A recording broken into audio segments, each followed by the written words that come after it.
నిజామాబాద్ జిల్లా ఎడపల్లి మండలం సరయు ఫంక్షన్ హాల్లో నిజాం షుగర్ ఫ్యాక్టరీ పునరుద్ధరణకై బోధన్ నియోజకవర్గ బండరాల రైతులతో స్థానిక MLA Sudarshan Reddy, sugar cane commissioner Malsoor శనివారం రైతులతో చెరుకు సాగుకై విస్తృత స్థాయి అవగాహన సదస్సు నిర్వహించగా మాజీ సభాపతి పోచారం శ్రీనివాస్ రెడ్డి, మాజీ మంత్రి Manda Venkateswararao, Nizamabad rural MLA doctor Bhupathi Reddy పాల్గొని చెరుకు నూతన వంగడాల గురించి, రైతులకు ప్రభుత్వ ప్రోత్సాహాల గురించి తెలుపుతూ మాట్లాడడం జరిగింది. ఈ సదస్సులో జిల్లా కలెక్టర్ రాజీవ్ గాంధీ హనుమంతు, పలు శాఖల చైర్మన్లు, పలువురు అధికారులు, ప్రముఖ నాయకులు, నియోజకవర్గ రైతులు పాల్గొన్నారు.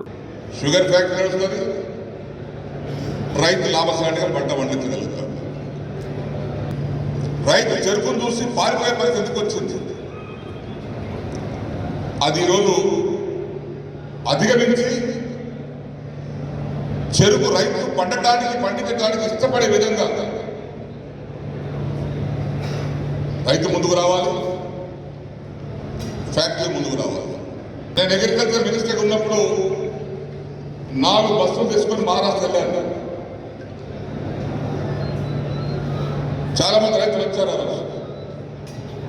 4 బస్సులు అగ్రికల్చర్ డిపార్ట్మెంట్ ద్వారా పెట్టుకొని నేను ప్రిన్సిపల్ సెక్రటరీ గారు అందరూ కలిసి మహారాష్ట్ర 4 రోజులు తిరిగి వచ్చాము. మేము గమనించింది ఏంటంటే, నంబర్ 1 పాయింట్, షుగర్ కేను చక్కెర షుగర్ ఫ్యాక్టరీ ఏదైతే నడుస్తుందో ఆ చక్కెర ఫ్యాక్టరీకి పర్సెంటేజ్ ఆఫ్ షుగర్ కేన్ ఎక్కువ రావాలి, షుగర్ ఎక్కువ రావాలి, పర్సెంటేజ్ ఆఫ్ షుగర్ ఎక్కువ రావాలి. 1 టన్ను పండిస్తే 80 కిలోలు, 90 కిలోలు, 100 కిలోలు వస్తే షుగర్ ఫ్యాక్టరీ బతుకుతుంది. 1 టన్ను పండిస్తే 120 కిలోలు, 110 కిలోలు చక్కెర దిగుబడి వస్తేనే ఫ్యాక్టరీ వస్తుంది. దానికి ఏం చేయాలి? ఫ్యాక్టరీని ఆధునీకరించాలి, రికవరీ పెంచడానికి కావాల్సినటువంటి యంత్రాంగాన్ని తయారు చేయాలి, రైతులకు గిట్టుబాటు ధర ఇవ్వాలి, నెలల తరబడి పేమెంట్కి తిప్పకుండా రైతుగా వడ్ల పండిస్తే వారం రోజులు పైసలు వస్తున్నాయి. ఆ రైతుకు నమ్మకం కలిగించి నువ్వు చెరుకులో సరఫరా చేయు, నీకు కూడా వారం రోజుల్లోనే పైసలు ఇస్తామనేటువంటి నమ్మకం ఫ్యాక్టరీ యజమానులు రైతులకు కలిగించాలి. తప్పనిసరి రైతు ముందుకు వస్తాడు. అందుకే ఈరోజు సుదర్శన్ రెడ్డి గారి నాయకత్వంలో ఫ్యాక్టరీ తెరిపించాలి, రైతులకు ప్రత్యామ్నాయ పంట పండించే అవకాశం కలిగించాలి. వరి వరి వరి వరి అనుకుంటా పెడతా ఉన్నాం, 2 పంటలు ఆవి కావి. కొంతమంది రైతులకు ప్రోత్సహించాలి. షుగర్ ఫ్యాక్టరీ సంవత్సరం నడవాలంటే 7 లక్షల టన్నులు చాలు.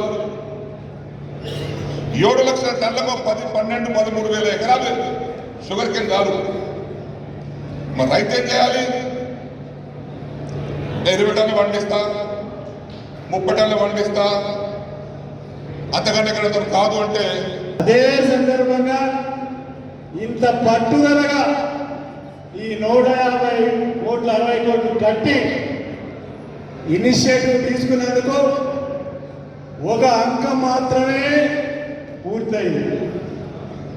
ఇక 2వ అంకం, మీరు ఫ్యాక్టరీని, అది 10 ఏళ్ళ నుంచి ఆగి ఉన్న ఫ్యాక్టరీని, పాత డిజైన్లో ఉన్న ఫ్యాక్టరీని, క్రషింగ్ లో పాత పర్సంటేజ్ ఉన్నటువంటి రికవరీ నుంచి కొత్తగా కావచ్చు. ఫ్యాక్టరీకి పాత రోజుల్లో ఉన్న రికవరీ ఉంటే ఎవరికి ఫ్యాక్టరీకి రూపాయి మిగలు, రైతుకి పాసాలు కాదు. కనుక అది కమిషనర్ గారు మీరు కూడా నోట్ చేసుకుని మోడర్నైజేషన్ కావాల్సిన ఆ షార్టేజ్ ఉన్నటువంటి ఎక్విప్మెంట్ని మొదటగా మీరు పెట్టాలి. పెడితేనే మీకు కొంతవరకు వెసులుబాటు వస్తుంది. తద్వారా ఫ్యాక్టరీ రైతాంగం బతుకుతారు. కాబట్టి అది నోట్ చేసుకోవాలని నేను కోరుతా ఉన్నాను.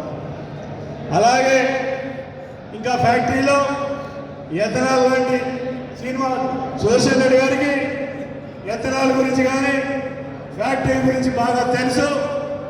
ఇంకా కూడా ఈ ఫ్యాక్టరీ పని కాలాలు ఉండాలంటే ఎథనాల్ యూనిట్ కూడా పెట్టుకోవాలి. అది కూడా దీంట్లో ఒక భాగంగా చేర్చుకోండి అని మాత్రం నేను కోరుతా ఉన్నాను. ఇక ఫ్యాక్టరీ ఇష్యూ ప్రభుత్వం ఇంత చేసింది కాబట్టి తప్పకుండా రైతాంగం దృష్టిలో పెట్టుకుని మిగతా కూడా చేస్తుందని నేను ఆశిస్తా ఉన్నాను. ఆ విధంగా మనం కూడా భావిస్తూ ఉన్నాం. ఇక మిగిలిందల్లా రైతులు చెరుకు పంట. ఇందాక ఆఫీసర్స్ గారు వేసారు 50 టన్నుల చెరుకు, 55 టన్నుల చెరుకు. గతంలో చెరుకు పండించే రైతులు ఇవాళ చెరుకు పండించడానికి వెనుకంజ వేస్తూ మరి వరి వైపు ఎందుకు మొగ్గు చూపుతున్నారు అన్నది ఇక్కడ ఉన్న రైతులందరూ కూడా అదే ప్రశ్న. ఏంటంటే మేము రెండు పంటలు రైతులు మరి వరి పండించుకుంటా ఉన్నాం. ఒకవైపు ప్రభుత్వం ఏమో ఉచితంగా కరెంట్ ఇస్తూ ఉంది, మరి నాణ్యమైన విత్తనాలు ఇస్తూ ఉంది, నాణ్యమైన ఫర్టిలైజర్ ఇస్తూ ఉంది, 2 పంటలకు నీళ్ళు ఇస్తూ ఉంది, మరి వరి పండించినటువంటి దాన్ని పర్చేజ్ చేస్తూ ఉంది, మరి అవసరం ఉంటే బోనస్ కూడా ఇస్తూ ఉంది. మరి వరి నుండి మేము ఇంకా మరి చెరుకు వైపు ఎందుకు మళ్ళాలనే ఆలోచన చాలామంది రైతులలో ఉన్నది. ఎందుకంటే మనము అన్నీ కూడా లెక్క వేసుకుంటూ ఉంటే ఇవాళ ఒక వరి ఒక ఎకరానికి మనకు 50,000 పంట వస్తే 25,000 రూపాయలు పెట్టుబడి అవుతా ఉంది. మరి మిగిలేది 25,000. అట్లా 2 పంటలు వేసుకుంటే మనకు మిగిలేది 50,000 మాత్రమే. కానీ మరి ప్రభుత్వం కూడా ఆలోచన ఒకటి ఏంటంటే మిమ్మల్ని ధనవంతులు చేయడమే కాకుండా భూమి యొక్క సారవంతాన్ని మనం మెయింటైన్ చేయాలా. మరి పంట మార్పిడి ద్వారానే భూమి యొక్క సారవంతము మనం మెయింటైన్ చేయగలుగుతాము.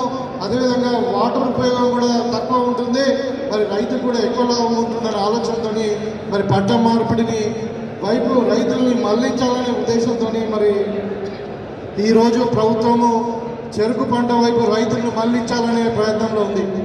మీరందరూ గమనించండి, నిజంగానే మనం పక్క రాష్ట్రంలో మనకు మహారాష్ట్రలో చెరుకు పండించే రైతులు చాలామంది ఉన్నారు. అవసరం ఉంటే మనం ఒక స్టడీ టూర్కి వెళ్దాం, అక్కడ ఏ విధమైన సీడ్ ఇస్తూ ఉన్నారు వాళ్ళు, మరి ఎట్లా డ్రిప్ ఇరిగేషన్తో చెరుకు పండిస్తూ ఉన్నారు, ఒక ఎకరానికి ఎన్ని టన్నుల చెరుకు పండిస్తూ ఉన్నారు, ఆ చెరుకులో ఉన్న ఎంత పర్సెంటేజ్ రైతులు ఎంతవరకు ముందుకు వస్తారు, ఎంతవరకు సంసిద్ధంగా ఉన్నారు.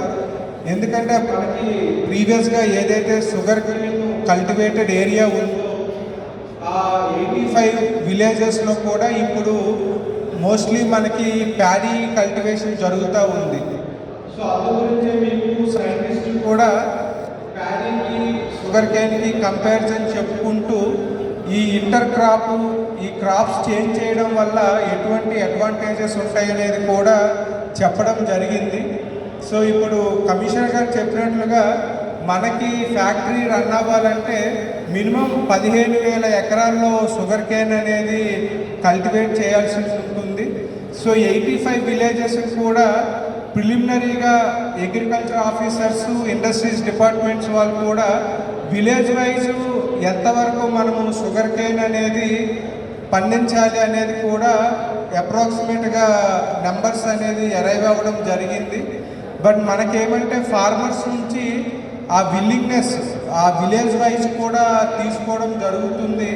సో అదేవిధంగా ఈరోజు ఫార్మర్స్ కూడా షుగర్ కేన్ పండించాలి అంటే ప్రభుత్వం నుంచి ఎటువంటి సహాయాలు అందాలి, అదేవిధంగా ఎటువంటి సబ్సిడీస్ మీద ఏమేమి కావాలనేది కూడా తెలపడం జరిగింది. సో ఈ కార్యక్రమానికి విచ్చేసిన రైతులందరికీ అదేవిధంగా ఈ సలహాలు ఇచ్చిన మీ అందరికీ కూడా ఈ కార్యక్రమానికి విచ్చేసిన రైతులకి అదేవిధంగా మీడియా మిత్రులందరికీ కూడా కృతజ్ఞతలు. థ్యాంక్ యూ అండి, ధన్యవాదాలు. మరిన్ని అప్డేట్స్ కోసం మా ఛానల్ని సబ్స్క్రైబ్ చేయండి.